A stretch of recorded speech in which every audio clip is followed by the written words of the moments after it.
बेटी से रिश्ता। कहानी मयंक और विभा की है। मयंक एक अच्छी नौकरी करता था, लेकिन विभा की जाति का ना होने के कारण विभा के माता पिता शादी के लिए नहीं मानते हैं। पर जब दोनों अपनी मर्जी से शादी कर लेते हैं तो क्या है विभा, 6 साल हो गया है शादी को, लेकिन एक दिन नहीं गया कि तुम माँ पापा को याद कर परेशान नहीं होती। मैं कितनी कोशिश करता हूँ कि तुम सब भूल जाओ। कोई नहीं भूल पाता है मयंक। माँ पापा को कोई कैसे भूल सकता है। तभी सास का फोन आता है। मान लो विभा से बात कर लो, आज उसे अपनी माँ की बहुत याद आ रही है। बेटा विभा, मैं आ जाऊं? हम दोनों चलेंगे तेरे माँ पापा के पास। बोलो। ना माँ जी, वो आप लोगों को कुछ बोलेंगे तो मुझे और भी बुरा लगेगा। आखिर आप भी मेरी माँ ही तो हैं। अरे सुन लेंगे ना यार, कोई बात नहीं, बोलेंगे ही ना। चलो माँ, मैं फ़ोन रख रहा हूँ। वो क्या है ना, आज विभा को लेकर डॉक्टर के पास जाना है। बहुत दिनों से इसके सर पर लगातार दर्द हो रहा है। अरे हाँ, ले जा बेटा, सर दर्द को हल्के में नहीं लेना चाहिए। वैसे भी ना बहू सोचती बहुत है। मयंक माँ का फोन रख देता है और दोनों कार से अस्पताल जाते हैं। लेकिन जैसे ही वो लोग अस्पताल जाते हैं, विभा को स्ट्रेचर में नर्स उसकी माँ को लेकर जा रही दिखती है। मयंक, माँ, मयंक वो मेरी माँ है। इतने सालों बाद देखी भी तो इस हाल में मैं उनके पास जा रही हूँ। अरे रुको, कहीं वो लोग तुम्हें देखकर और परेशान ना हो जाए, या फिर तुम्हें कुछ बोल ना दे विभा, तुम फिर परेशान हो जाओगी। मयंक, कैसी बात कर रहे हो? वो माँ है मेरी। विभा पास खड़े अपने चाचा चाची से बात करने की कोशिश करती है, लेकिन वाह, तेरे जैसी बेटी जिसकी हो वो तो मर ही जाए तो अच्छा है। वैसे पार्क में पैर फिसला है तेरी माँ का, रीढ़ की हड्डी टूटी है। रिद्धि को चाची की बात का बिल्कुल बुरा नहीं लगता। शायद वो सुन ही नहीं रही थी कि चाची क्या कह रही थी। वो सीधे माँ के कमरे में जाती है। कौन है आप? ये मेरी माँ है, मेरा नाम रिद्धि। रिद्धि नाम है ना आपका? दर्द में भी ये आपका ही नाम ले रही थी। हाँ, ये सुनते ही रिद्धि का कलेजा मुंह में आ जाता है। ये वही माँ है जिसने कड़े शब्दों में ये कह दिया था कि अब तेरा मेरा रिश्ता खत्म। फिर रिद्धि का पति मयंक भी वहां आ जाता है। सामने खड़े होते हैं रिद्धि के पिता। पापा, क्या हुआ माँ को? वो पार्क में गिर पड़ी, रीढ़ की हड्डी में चोट आई है। रिद्धि पिता की तरफ देखती है, लेकिन पिता मुंह फेर लेते हैं। पता है मयंक, माँ दर्द में मेरा नाम ले रही थी। मेरी माँ मुझे याद कर रही थी मयंक। मैं माँ को कुछ नहीं होने दूंगी, देख लेना। हाँ रिद्धि, हम मिलकर माँ का ख्याल रखेंगे, उन्हें फिर से खड़ा कर देंगे। लेकिन भैया कहाँ है? रिद्धि पिता के सामने जाकर खड़ी हो जाती है। पापा, भैया कहाँ है? वो अमेरिका में है, वो नहीं आ पाएगा। रिद्धि फिर माँ की ओर ध्यान कर लेती है। उस पूरी रात रिद्धि माँ को देखती खड़ी रहती है। पिता मन ही मन सोचते हैं, जब इतना ही प्यार था तो क्यों चली गई किसी एक अजनबी के लिए हम सभी को छोड़कर। तभी डॉक्टर बाहर आते हैं।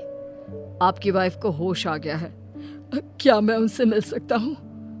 जी नहीं, वो बार बार अपनी बेटी का नाम ले रही है। रिद्धि बेटा, तुम अंदर चली जाओ। माँ रिद्धि को देखकर रोने लगती है। बेटा, माँ के गले लग जा। मैंने तो सोचा था तेरा चेहरा देखे बिना ही मर जाऊंगी। ऐसे कैसे? भला मैं अपनी माँ को कुछ कैसे होने दे सकती हूँ? माँ उठने की कोशिश करती है, लेकिन वो उठ नहीं पाती। देखिए, आपकी रीढ़ की हड्डी में फ्रैक्चर है। मुझे प्यास लगी है, पानी पीना है। रुको माँ, मैं हूं ना, मैं पिलाती हूँ पानी अपनी माँ को। कोई और नहीं आया? तेरे चाची चाचा आए थे माँ, पर शायद मुझे देखकर चले गए। जाने दे, इस वक्त भी पुरानी रंजिश देख रहे हैं। और रंजिश भी कैसी? माँ अपनी बेटी से नाराज ही तो थी। रिद्धि अब पूरे समय माँ के साथ रहती है। उनके हर काम को करने में उनका सहारा बनती है। फिर एक रोज, आज आपको चलने की कोशिश करनी थी, लेकिन हमारे फिजियो के डॉक्टर नहीं आए जो आपको पकड़ कर चलाते, तो फिर आज। डॉक्टर साहब, मैं हूं ना, मैं माँ को चलने में मदद करूंगी। रिद्धि माँ को चलाती फिराती उनके खाने पीने का ख्याल रखती। ये लो, दवाई खा लो। नहीं, मैं रिद्धि के हाथ से खाऊंगी। ये क्या बात होती है? रिद्धि के हाथ से क्यों? वैसे भी अब कल से तुम्हारी छुट्टी होने वाली है, फिर तो मैं ही हूँ जो भी हूँ। तभी वहां रिद्धि आ जाती है। पापा, मैं बस कुछ मिनट के लिए डॉक्टर के पास गई थी। ये दवा। तुम्हारे पापा नहीं बताएंगे, लेकिन वो मुझे दवाई दे रहे थे। कल से मेरी छुट्टी है ना। लेकिन ये तो गलत दवाई है पापा। इतनी ढेर सारी दवाई है ना, इसलिए भूल हो गई होगी। नहीं नहीं माँ, सिंपल तो है। मैं बाहर जा रहा हूँ, कल आ जाऊंगा छुट्टी कराने। अगले दिन पिता अस्पताल से माँ को ले जा रहे होते हैं कि रिद्धि बेटा, इतनी जल्दी किसी की छुट्टी नहीं हो पाती, ऐसे रीढ़ की हड्डी के मामले में। लेकिन तुम्हारी दिन रात की मेहनत ने तुम्हारी माँ को व्हीलचेयर में बैठने लायक बना दिया। बस इसी तरह 1 महीने और सेवा हो जाए तो क्या ये फिर से दोबारा पहले जैसे चलने लगेगी? हाँ, चलने क्या, दौड़ने लगेगी।